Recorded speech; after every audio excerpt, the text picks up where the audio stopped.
हरियाणा के चुनावी नतीजों का असर उत्तर प्रदेश की सियासत पर भी नजर आया। यूपी की 10 सीटों पर बाई इलेक्शन होना है, काफी क्रूशल है। और आज अखिलेश यादव ने कांग्रेस से बात किए बगैर 6 सीटों पर समाजवादी पार्टी के उम्मीदवारों का ऐलान कर दिया।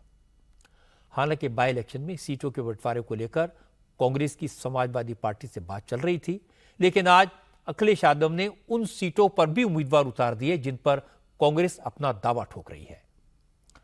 कांग्रेस 10 में से 5 सीटों पर बाई इलेक्शन लड़ना चाहती है, लेकिन अखिलेश यादव 2 से ज्यादा सीटें देने के मूड में नहीं है। इस पर बात अटकी हुई थी, लेकिन जैसे ही कल हरियाणा के चुनाव नतीजे आए तो आज अखिलेश यादव ने 6 सीटों पर उम्मीदवारों के नामों का एक तरफा ऐलान कर दिया। समाजवादी पार्टी ने करहल, सीसामऊ, फूलपुर, मिल्कीपुर, कटहरी और मंझवा सीट पर अपने उम्मीदवार डिक्लेयर कर दिए। इनमें से प्रयागराज की फूलपुर सीट और मिर्जापुर की मंझवा सीट, ये दो वो सीटें हैं जिस पर कांग्रेस अपने कैंडिडेट उतारना चाहती है।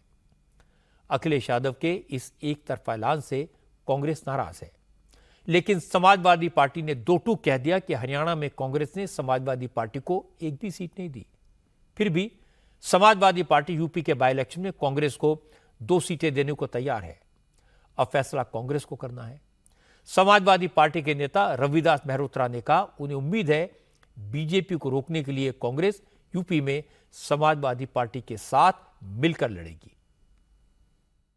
समाजवादी पार्टी के जो लोकसभा के अभी चुनाव हुए थे, इन 6 सीटों पर समाजवादी पार्टी जीती थी और यहाँ पर इनके विधायक सांसद हो गए थे।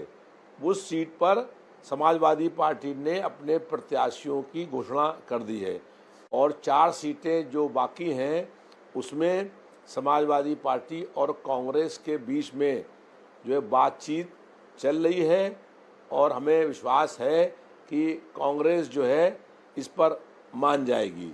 हालांकि हरियाणा में अगर कांग्रेस पार्टी ने समाजवादी पार्टी को 1 सीट भी दी होती तो आज हरियाणा में कांग्रेस गठबंधन की सरकार बन गई होती, लेकिन उसके बाद भी समाजवादी पार्टी उत्तर प्रदेश में कांग्रेस के साथ बात करके उनको सीटें देने तैयार है और हमें विश्वास है कि भाजपा को हराने के लिए, गैर भाजपाई वोटों के बंटवारे को रोकने के लिए कांग्रेस और जो है गठबंधन में शामिल रहेगी।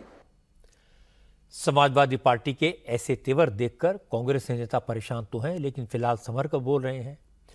यूपी में कांग्रेस के प्रदेश अध्यक्ष अजय राय ने सिर्फ इतना कहा, फिलहाल तो यूपी में समाजवादी पार्टी के साथ कांग्रेस का गठबंधन बना हुआ है, आगे क्या करना है इसका फैसला पार्टी लीडरशिप लेगी। अब जो चीजें राष्ट्रीय नेतृत्व निर्णय लेगा उसको तय करके करेंगे। आप उसको मानेंगे? अपनी तरफ से कोई प्रस्ताव राष्ट्रीय नेतृत्व ही तय करेगा। आगे जो गठबंधन क्या गठबंधन बना रहेगा क्या?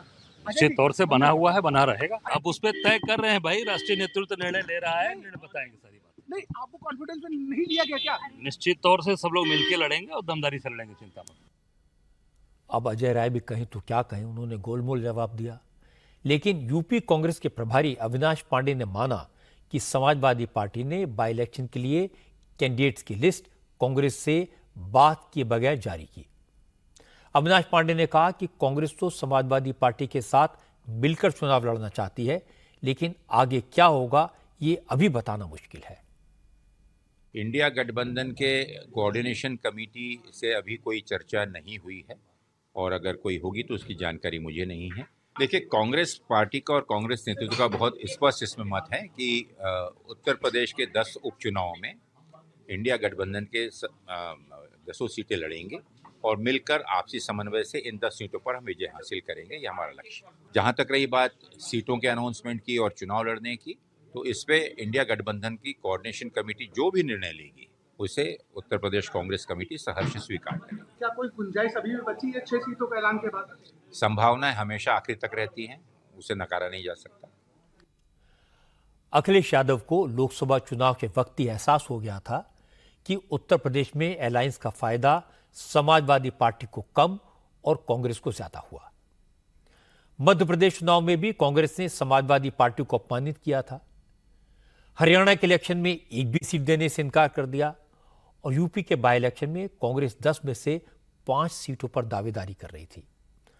अखिलेश यादव कांग्रेस को जवाब तो देना चाहते थे, लेकिन शायद सही मौके का इंतजार कर रहे थे।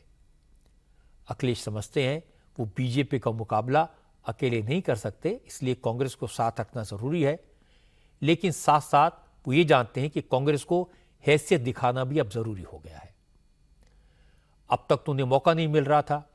हरियाणा के चुनाव नतीजों ने अवसर दे दिया और अखिलेश ने उसे लपक लिया। आज मौके पर चौका असदुद्दीन ओवैसी ने भी लगाया। राहुल गांधी हर चुनाव में ओवैसी पर बीजेपी की बी टीम होने का इल्जाम लगाते हैं, मुसलमानों का वोट बांटकर बीजेपी की मदद करने का आरोप लगाते हैं।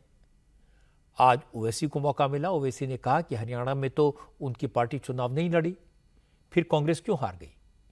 बीजेपी के खिलाफ 10 साल की एंटी इनकम्बेंसी थी, फिर कांग्रेस क्यों हार गई? ओवैसी ने कहा, हकीकत है कि कांग्रेस अपने अंदरूनी झगड़ों और अहंकार के कारण मध्य प्रदेश और छत्तीसगढ़ में हारी और अब हरियाणा में भी उसका बुरा हाल इसीलिए हुआ।